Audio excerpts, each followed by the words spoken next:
We're already nearly a month into the Major League season, and it looks like we have some new star hitters. But have we really seen enough to know if we can trust some of these breakouts? So in this video, I'm going to help you figure out if you should buy or sell these hitter breakouts. But if you guys are not already, please subscribe to the channel down below. Don't forget to drop this video a like, sound off, let me know in the comments what you think about some of these breakout hitters. And also a very special shout out to Prize Picks for sponsoring today's video. Now let's get started. One of my favorite hitter breakouts in the league this season, Oneil Cruz of the Pirates. Like, whoo, starting off a season red hot. The absolute difference maker for the Pirates team that's been very successful so far this season. Got some people in Pittsburgh acting crazy, like their play-by-play guy, Joe Block, with this tweet comparing Oneil Cruz to Barry Bonds through the guy's first 1,652 plate appearances. I love Joe Block. I love Greg Brown. I love the Pirates broadcast. This is crazy, but I still love those guys. And I understand the excitement because what Cruz is doing feels kind of real so far. And one reason for at least my confidence is that we saw Oneil Cruz 2 years ago be a very productive major leaguer for a full season. He had a really nice season in 2024. Of course, as you guys see here, it fell off a complete cliff in 2025, but we saw Oneil Cruz for a full Major League Baseball season be very productive. At the same time, I want to pump some of the brakes about what's going on right now because a lot of what's going on under the hood really doesn't feel that great to me. His contact rate is lower than it was last season, and he's swinging and missing more often. He's also chasing more often, very slightly, but he is chasing slightly more often. And the thing that I'm scared about with Oneil Cruz right now, he's swinging and missing a lot more at pitches over 95 miles per hour. Weird thing for me, but again, these under the hood contact rate stuff, that's always been the bane of Oneil Cruz. Those aren't the steps that have been taken. So again, great production, but the things that we hoped he would improve upon with that great production have not been improved upon. Still, with that being said, there's a lot of things he is doing that I like. There's this great tool in Baseball Savant called Zones where you can see how hitters perform, different stats, any stat you want in different spots in the strike zone. And it seems like Oneil Cruz has identified a problem spot for him in the strike zone, pitches high and away. And this season, he's laid off on them a lot more. It's allowed him to wait for and attack other mistakes in spots in the strike zone where he just makes more advantageous contact. Again, great resource here from Baseball Savant. Love these graphics. He also, at the end of the day, is just pulling a lot more fly balls, doing a ton more damage on his balls in play, which always should be the case with Oneil Cruz because of the best raw power in all of baseball.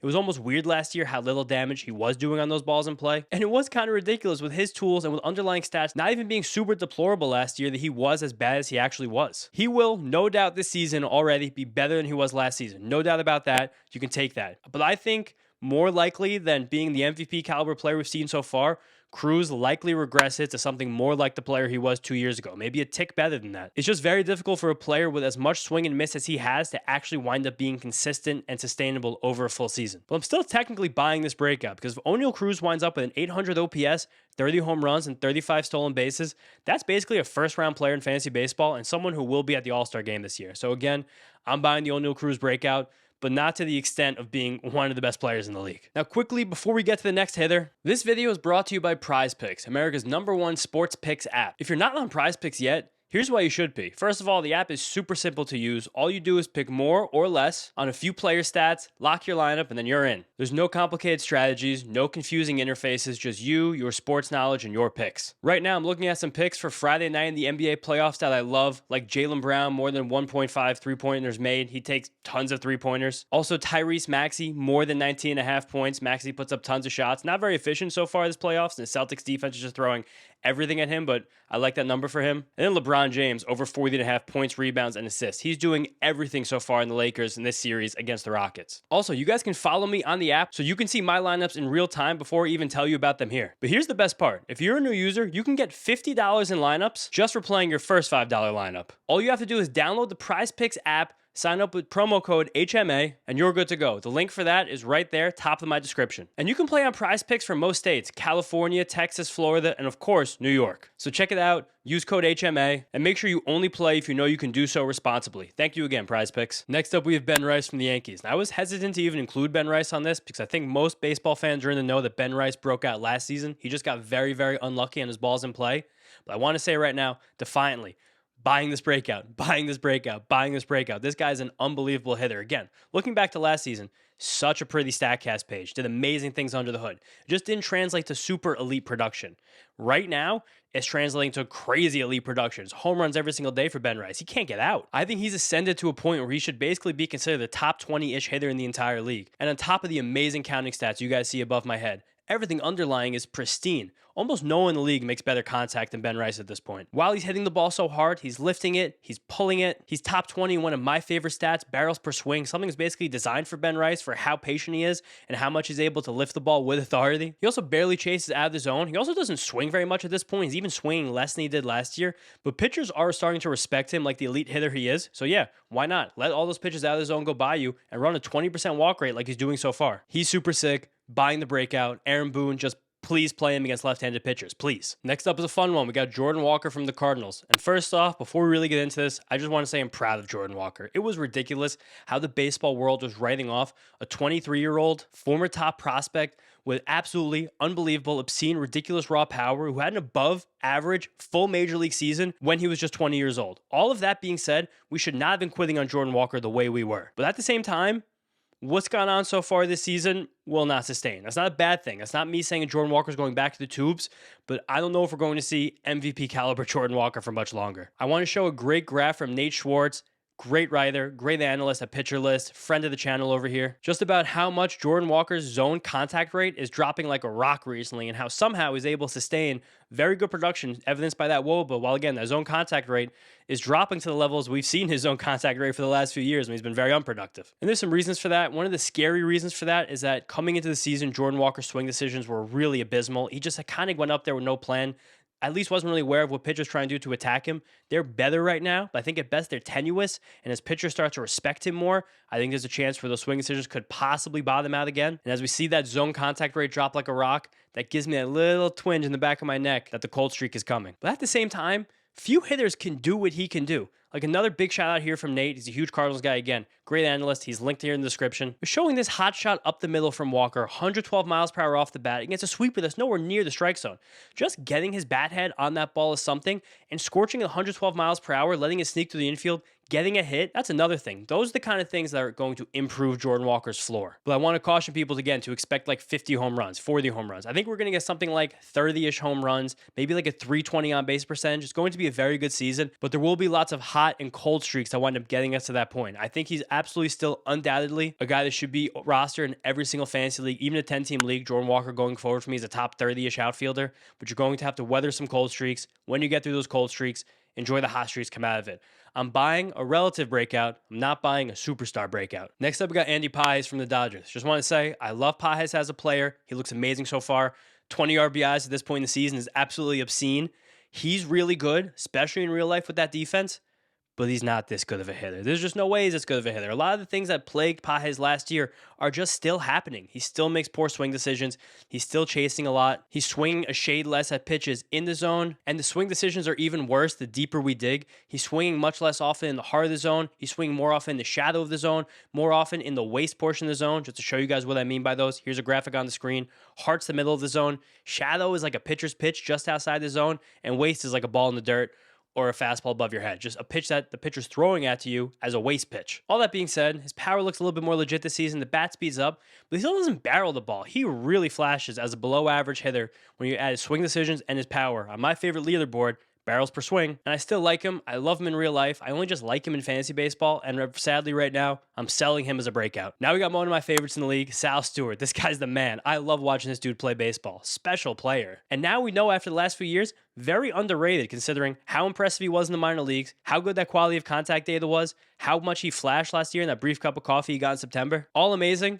But at the same time, of course, this cannot sustain. I mean, right now, Sal Stewart's on a 50 home run, 30 stolen base, 30 double, 150 RBI pace.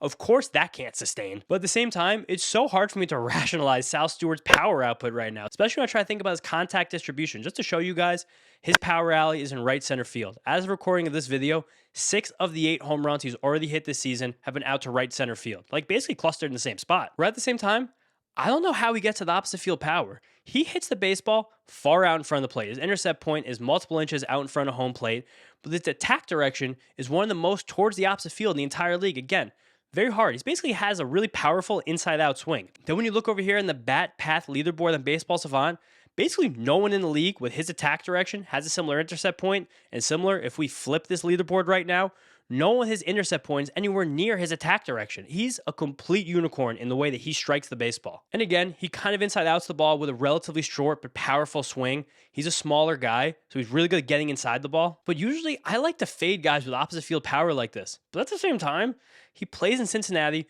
one of the best ballparks in the baseball to hit home runs, especially out there the right center field. It's an absolute bandbox. The weather's getting warmer. Like, Sal Stewart to me is going to hit 35 home runs a season and be highly productive. That's a buy on the breakout. Again, he's not going to win an MVP, but I'm buying the Sal Stewart breakout, despite how really weird that contact distribution is. It's strange. Next up, we have Cam Smith from the Astros, who has had a bit of a downturn since just a flurry over the first 2 weeks of the season when he looked like a superstar. But at the same time, I'm still very impressed by the players. When you look back to last season, he had very high bat speed, very good bat speed, but didn't convert any of that raw power into game power. And the contact rate by him was just totally in the tubes. It feels like heading into this season, he adjusted to just say, F it, I'm going to now hunt for power. His bat speed is up 3.5 miles per hour to now being an elite 78 miles per hour. Look at the bat speed leaderboard so far this season. Look at the kinds of guys Cam Smith is all around.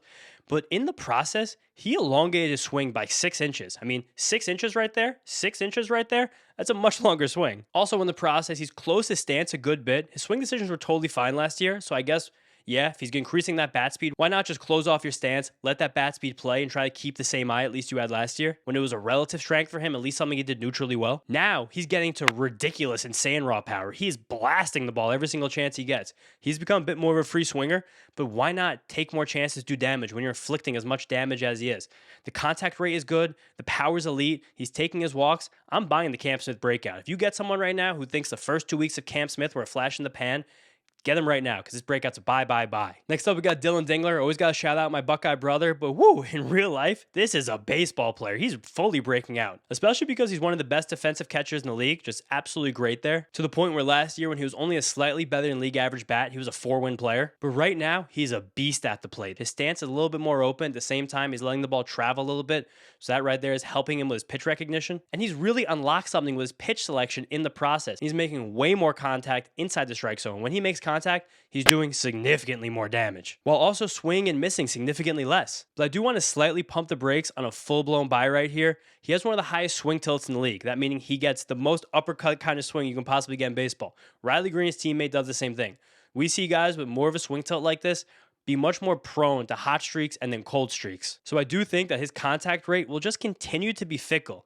Even as good as he looks so far, little bit of a brake pump on the full-blown breakout at the plate. Amazing baseball player, though. Could be in line for like a 5 or 6 win season, honestly, if he keeps up anything like this. Now we have a quick one, literally and figuratively.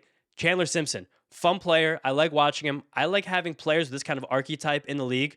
But Chandler Simpson's not going to hit 350 by the end of the season. No shot, guys. There's no chance. He just doesn't hit the ball hard enough to actually sustain himself when the batted balls aren't falling. And he doesn't make good enough swing decisions to, again, get himself out of cold streaks when they wind up coming along. It's just a lot of the balls in play being slapped around, finding the hole, his speed, putting pressure on the defense, and lots of really nice drag bunts. Give him credit for that one. But he will go cold. Really, he's just going to be like a 270 hitter with a 650 OPS. And that's great. Again, love having players like Chandler Simpson in the league. But in terms of thinking about the full breakout, I've heard Tony Gwynn comparisons. Get out of town. Now, last up, we have CJ Abrams. I want to be buying. I want to have no hesitation, confidence in CJ Abrams moving forward. But it seems like this just kind of happens with him early in the season. He's like the anti-Francisco Lindor or Julio Rodriguez. CJ Abrams loves hitting in April and May, and then once the weather warms up, for some reason, he disappears. What I do like about Abrams so far, though, is the intent for more power. His swing tilt has been raised by a good bit. That makes me think that's not just noise early on. That makes me think that's, again, intent by him to hunt more balls in the air. And he's always had a knack for pulling his fly balls, so now he's still pulling those fly balls, doing it as often, if not a little bit more often, and doing it with more damage. That's great for CJ Abrams. And a big reason I think he is able to do that damage is that he's better, especially compared to last season right now, at identifying the pitchers in the heart of the zone to swing at. So cool. Do damage, lift the ball, still only 25, still has his whole career ahead of him, but I just am hesitant to truly buy this until he does it for a longer period of time. So that's the only thing really stopping me from Abrams right now. I just need to see him be more consistent. He's close to a buy, but right now, I am selling the breakout for now, just for now. But that's it, guys. That's buying or selling hitter breakout so far this season. If you guys missed the pitcher video from yesterday, the link is in the description. Thank you guys so much. I'll see you next time.